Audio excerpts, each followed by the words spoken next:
இந்த இதில் நம்ம வந்து என்ன பார்க்க போகிறோம்னா டிக்ஷனரிஸ் பார்க்க போகிறோம்.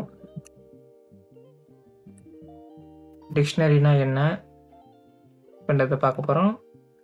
டிக்ஷனரி வந்து என்ன பண்ணோம்னா ஒரு கீ வேல்யூ பேரை ஸ்டோர் பண்ணும். ஒரு வேல்யூ இருக்குன்னா அதுக்கு ஒரு கீ, நம்ம அந்த கீயை வச்சு தான் அந்த வேல்யூ வந்து ஆக்சஸ் பண்ணுவோம். எப்படி நான் சொல்கிறேன், ஃபஸ்ட்டு வேரியபிள் நேம். நம்ம ஏதாச்சும் நம்ம எப்போயும் ஏ தான் யூஸ் பண்ணணும். இந்த வாட்டி சும்மா ஒரு சிமிலாரிட்டிக்கு டிஃப்ரென்ஸுக்கு கே யூஸ் பண்ணணும். K equal to curly brackets set use பண்ண மாதிரி கர்லி ப்ராக்கெட்ஸ் போட்டு என்டர் கொடுத்துருங்க. இப்போ வந்து கீ வேல்யூ நான் வந்து நேம்னு கொடுக்குறேன். கீ கொடுத்தாச்சு. இப்போ அதுக்கான வேல்யூ வந்து செமிகாலன் கொடுத்துட்டு வேல்யூ நான் வந்து ராகேஷன் கொடுத்துட்டேன். அடுத்த கீ என்ன கொடுக்கலாம்னா லிவிங்.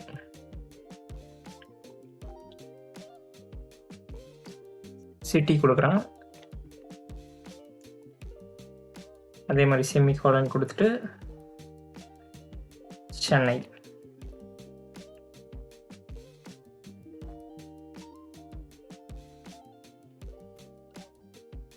ஸோ இங்கே கமா போடணும். ஒரு கீ வேல்யூ பேர் முடிச்சதுக்கப்புறம் நம்ம இங்கே ஒரு கமா கொடுக்கணும். ஸோ நம்ம வந்து க்ரியேட் பண்ணிட்டோம். வந்து பிரிண்ட் பண்ணி பார்க்கலாம். பிரிண்ட் கீ பிரிண்ட் பண்ணனா வந்துருச்சா? கீ வேல்யூ இதோட டைப் பார்க்கலாம்.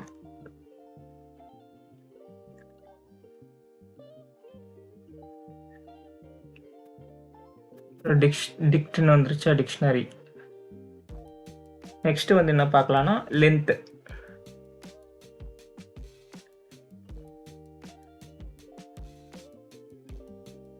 டூன்னு வந்துருச்சு. டோட்டலாக 2 கீ வேல்யூ பேரஸ் இருக்கு. டிக்ஷனரிக்கு என்னென்ன ப்ராப்பர்ட்டிஸ்னா, டிக்ஷனரி வந்து ஆர்டர்டு, நம்ம இண்டெக்ஸ் வேல்யூ வச்சு அதை வந்து ஆக்சஸ் பண்ணலாம். லைக் வந்து செட்டில் வந்து அன்ஆர்டர்டாக இருக்கும், ரேண்டமாக இருக்கும். பட் டிக்ஷனரியில் ஆர்டர்டாக இருக்குது. இங்கே நம்ம வேல்யூஸை வந்து சேஞ்ச் பண்ணலாம், சேஞ்சபிள். ஆனால்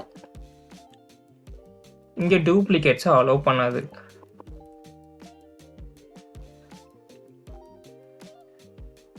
இதுதான் வந்து டிக்ஷனரியோடைய ப்ராப்பர்ட்டிஸ். டிக்ஷனரி வந்து மல்டிபிள் டேட்டா டைப்ஸ் ஸ்டோர் பண்ணும். இதுவே நான் இங்கே கீக்கு சிட்டிக்கு பதிலாக நான் 3ன்னு கொடுக்கலாம், இங்கே நான் 1ன்னு தரலாம். இந்த மாதிரி நான் வந்து மல்டிபிள் டேட்டா டைப்ஸ் லைக் நான் இங்கே வந்து ட்ரூன்னு கொடுக்கலாம். மல்டிபிள் டேட்டா டைப்ஸை இது ஸ்டோர் பண்ணும்.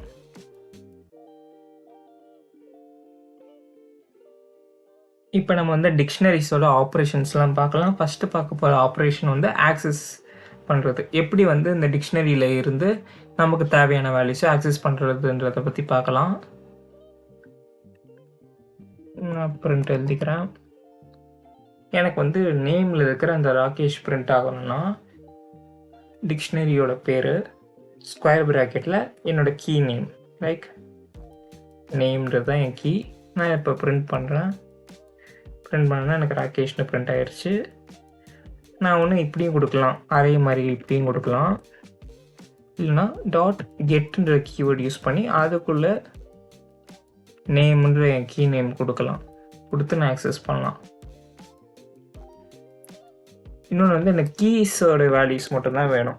எல்லா கீயோட வேல்யூஸும் வேணும்னா வேரியபிள் நேம் .keysன்னு கொடுத்து நான் பிரிண்ட் பண்ணேன்னா எல்லா கீஸ் நேமும் வரும். அதே மாதிரி வேல்யூஸ் கொடுத்து நான் பிரிண்ட் பண்ணலாம், எல்லா வேல்யூஸும் எனக்கு பிரிண்ட் ஆகும். எனக்கு மொத்தமாக வேணும்னா k.items கொடுத்தேன்னா எனக்கு எல்லா ஐட்டம்ஸும் பிரிண்ட் ஆகும். இதில் ஒரு ஸ்பெஷலான ஒரு ப்ராப்பர்ட்டி இருக்குது. நான் வந்து ஒரு வேரியபிள் எடுத்துக்கிறேன், லைக் எம்னு ஒரு வேரியபிள் எடுத்துக்கிறேன். அதுக்கு வந்து கேவோட வேல்யூஸை மட்டும் நான் அசைன் பண்ணுறேன். வேல்யூஸ் லிஸ்ட்டை மட்டும் அசைன் பண்ணிவிட்டு நான் வந்து பிரிண்ட் பண்ணுறேன். எம்மை பிரிண்ட் பண்ணேன்னா வெயிட் பண்ணுங்க, கிளியர். எனக்கு வேல்யூஸ் ராகேஷ் அண்ட் சென்னைன்னு வந்துருச்சா. இப்போ நான் வந்து வேல்யூஸை சேஞ்ச் பண்ணுறேன். எப்படி பண்ணலான்னா எம்ன்ற கே, ஏன்னா அதுதான் டிக்ஷனரியோட பேர், கே ஆஃப் நேம்ன்ற கீழே என் வேல்யூ ராகேஷ்ன்ற இருக்கிறத நான் ஜான்னு மாற்றிக்கிறேன்.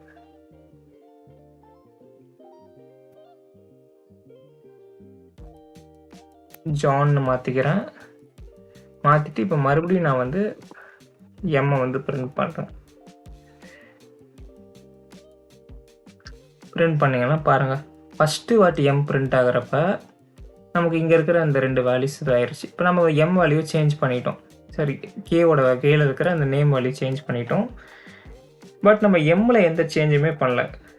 இதுதான் எம்முக்கு நம்ம அசைன் பண்ணது. அதுக்கப்புறம் நம்ம எம்முக்கும் இதுக்கும் எந்த ஆப்ரேஷனும் கிடையாது. ஸோ இதுதான் வந்து கே டாட் வேல்யூஸோட ஸ்பெஷல் ப்ராப்பர்ட்டி. இங்கே நம்ம எந்த சேஞ்சஸ் பண்ணாலும் இந்த எம்மில் இது அப்டேட் ஆகிரும். இப்போ அடுத்து ஒரு மெத்தடை பார்க்கலாம். அடுத்து வந்து சேஞ்ச், இப்படி வேல்யூ சேஞ்ச் பண்ணுறதுன்றது தான் இப்போ காட்டினேன். வேரியபிள் நேம், இங்கே எந்த கீயோ அந்த கீ, இங்கே அதோட வேல்யூ, எந்த வேல்யூ அப்டேட் பண்ணமோ நான் இப்படியும் கொடுக்கலாம். இல்லைனா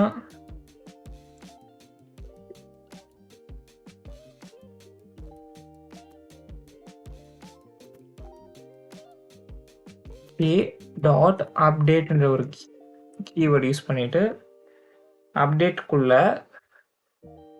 கர்லி ப்ராக்கெட்ஸில் என்னோட கீ நேம் நேம். இப்போ நான் எந்த வேல்யூ சேஞ்ச் பண்ணேன், இப்போ நான் ஜான்னு மாற்றிக்கிறேன். இப்போ நான் வந்து கேவை பிரிண்ட் பண்ணேன்னா, கேவை வந்து பிரிண்ட் பண்ணி பார்த்தேன்னா பாருங்கள், நேம் வந்து ஜானும் சிட்டி வந்து சென்னைன்னு பிரிண்ட் ஆயிடுச்சு.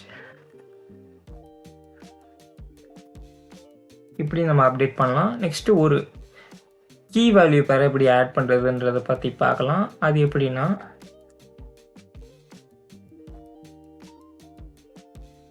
கே ஸ்கொயர் ப்ராக்கெட்டில் நம்ம எந்த கீ, இங்கே நமக்கு வந்து ஒரு புது கீ ஆட் பண்ணோன்னா ஜஸ்ட் நம்ம ஒரு புதுசாக ஒரு கீ நேம் லைக் ஏஜ்னு ஒரு கீ நேம் எடுத்துக்கிறேன், ஈக்குவல் டு 20. இப்போ நான் கேவை நான் வந்து பிரிண்ட் பண்ணுறப்ப பாருங்கள், ஏஜும் எனக்கு ஆட் ஆகிருச்சு. நான் இப்படியும் பண்ணலாம், K dot update key name age semicolon 20.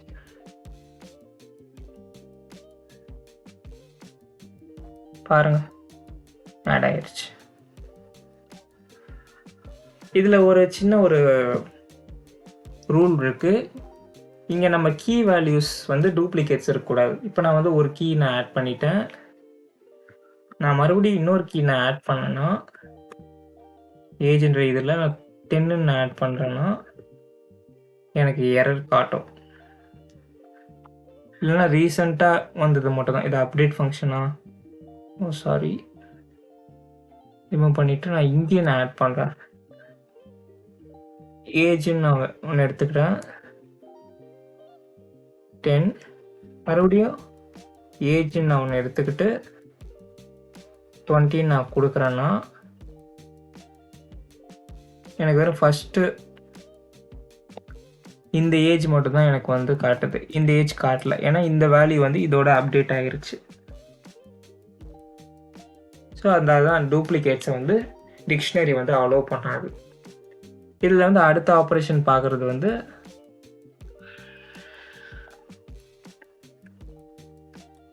Remove operation பார்க்கலாம். அதுக்கு ஏ டாட் பாப்போட ப்ராக்கெட்டில் கீ நேம் நான் கொடுக்குறேன். கொடுத்துட்டு நான் கே பிரிண்ட் பண்ணேன்னா பாருங்கள், வெயிட் பண்ணுங்க, சாரி கே கிடையாது, சரி ஏ கிடையாது, கே. பாருங்கள், வெறும் சிட்டி மட்டும்தான் இருக்குது, நேம் வந்து டெலீட் ஆயிடுச்சு. இதுவே நான் இங்கே வந்து எதுவுமே கொடுக்காம பாப் ஐட்டம் அப்படின்னு கொடுத்தேன்னா கடைசியாக இருக்கிற கடைசியாக ஆட் பண்ண ஐட்டம் ரிமூவ் ஆயிரும், அதாவது சென்னை வந்து ரிமூவ் ஆயிரும். இப்போ அடுத்து பார்க்குற ஒரு ரிமூவ் ஃபங்க்ஷன் வந்து டெலிட் ஃபங்க்ஷன். டெல் ஆஃப் கேன்னா கொடுத்தோன்னா மொத்த டிக்ஷனரியும் டெலீட் ஆயிரும். அதுக்கு பதிலாக கே கிளியர்னு கொடுக்கலாம். அது வந்து வெறும் எம்டி மட்டும் தான் பண்ணும். பண்ணிருச்சா, வெறும் எம்டியான ஒரு டிக்ஷனரி தான் இருக்கு.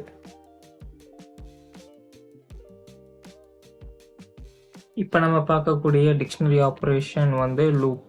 எப்படி வந்து லூப் மூலயமா கீஸ் அண்ட் வேல்யூஸை பிரிண்ட் பண்ணுறதுன்றதை பற்றி பார்க்கலாம். ஃபார் லூப்பில் for X in variable name print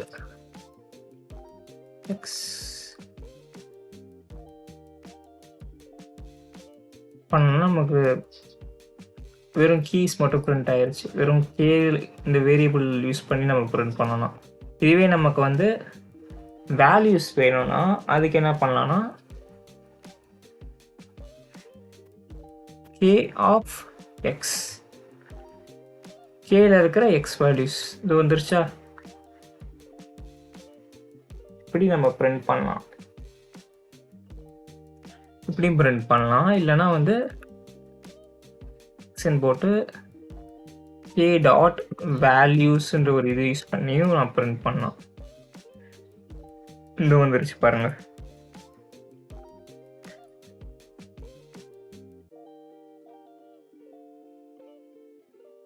அடுத்து வந்து கீ வேல்யூ பேஸ். ரெண்டுமே நம்ம எப்படி பிரிண்ட் பண்ணலாம்னா ஃபார் எக்ஸ் கமா ஒய்ன்னு கொடுத்துட்டு கே டாட் ஐட்டம்ஸ்ன்னு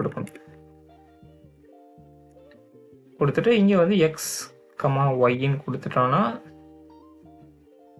நமக்கு பிரிண்ட் ஆயிடுச்சா, நேம் ராகேஷ், சிட்டி சென்னை, இப்படி நமக்கு பிரிண்ட் ஆகும். இப்போ நம்ம வந்து ஒரு டிக்ஷனரியில் இருக்கிற வேல்யூஸை ஒரு வேரியபிளுக்கு எப்படி அசைன் பண்ணுறது, காப்பி பண்ணுறதுன்றதை பற்றி பார்க்கலாம். அதுக்கு வந்து நான் வந்து எஸ்ன்னு ஒரு வேரியபிள் எடுத்துக்கிறேன். ஆல்ரெடி இருக்கிற டிக்ஷனரி நேமான கே டாட் காப்பி அப்படின்னு கொடுத்து நான் வந்து இப்போ எஸ்ஸை பிரிண்ட் பண்ணுறேன். பிரிண்ட் எஸ்ஸை பிரிண்ட் பண்ணனா எனக்கு பார்த்தீங்களா காப்பி ஆயிடுச்சு. ஒன்று இப்படியும் பண்ணலாம், இல்லைனா S equal to dict of K, இப்படி நான் பண்ணலாம். இப்போ நம்ம வந்து நெஸ்டட் டிக்ஷனரிஸை பற்றி பார்க்கலாம். டிக்ஷனரிக்குள்ளேயே எப்படி ஒரு டிக்ஷனரி வைக்கிறதுன்றதை பற்றி இப்போ நம்ம பார்க்கலாம். ஃபஸ்ட்டு நான் வந்து கே ஈக்குவல் டு கர்லி ப்ராக்கெட்ஸில் ஏன்னு ஒரு டிக்ஷனரி எடுத்துக்கிறேன். அதுக்குள்ளே வந்து 1 ஈக்குவல் 1க்கு நேம்னு ஒன்று அசைன் பண்ணிக்கிறேன். ஓகே,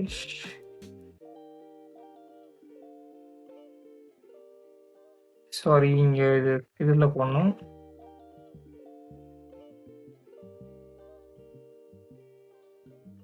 டு வராது, செமிகோன். அதே மாதிரி கமா கொடுத்துட்டு மறுபடியும் பீன்னு நான் ஒரு இதை எடுத்துக்கிறேன். அதுக்கும் ஏஜ்ன்னு நான் எடுத்துக்கிட்டு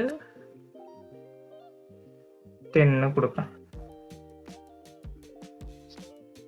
ஸோ இப்படி தான் நான் வந்து ஒரு டிக்ஷனரிக்குள்ளேயே ஒரு டிக்ஷனரியை கிரியேட் பண்ணலாம்.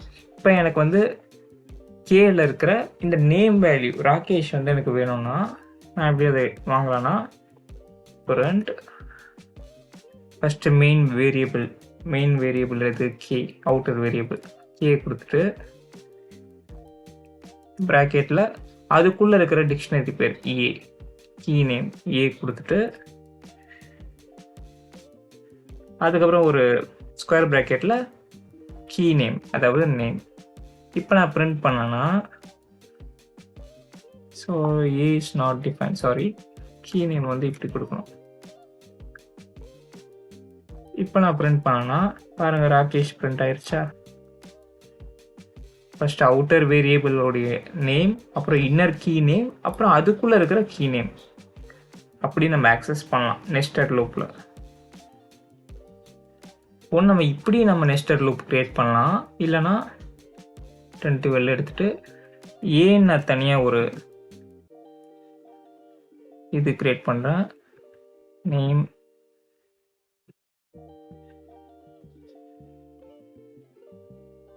ராகேஷ். மறுபடியும் பின்னு ஒன்று நான் க்ரியேட் பண்ணுறேன்.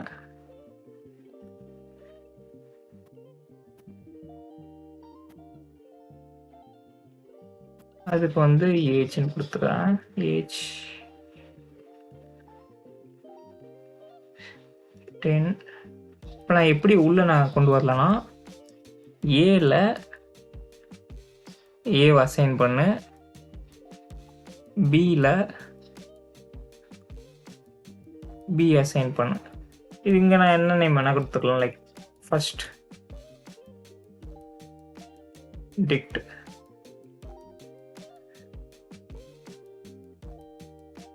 செகண்ட் டிக்ட்னு கொடுத்துக்கிறேன். இப்போ நான் எப்படி பண்ணலான்னா அதே தான் ஃபர்ஸ்ட் டிக்ட்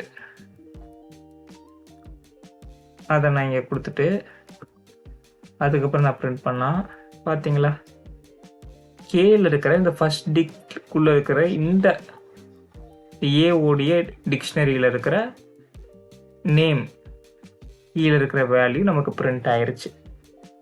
ஏஓடைய டிக்ஷனரிக்குள்ளே இருக்கிற இந்த ஃபர்ஸ்ட் டிக்டை நம்ம கால் பண்ணுறோம். அதில் இருக்கிற வேல்யூ தான் இது. அதுக்குள்ளே இருக்கிற நேம் கால் பண்ணுறோம். இப்போ அதுக்குள்ளே இருக்கிற நேம் என்ன? இதுதான். இது கால் ஆகிருக்கு. இப்படி தான் நம்ம நெஸ்டட் லூப் வந்து நெஸ்டட் டிக்ஷனரிஸ் வந்து கிரியேட் பண்ணுவோம்.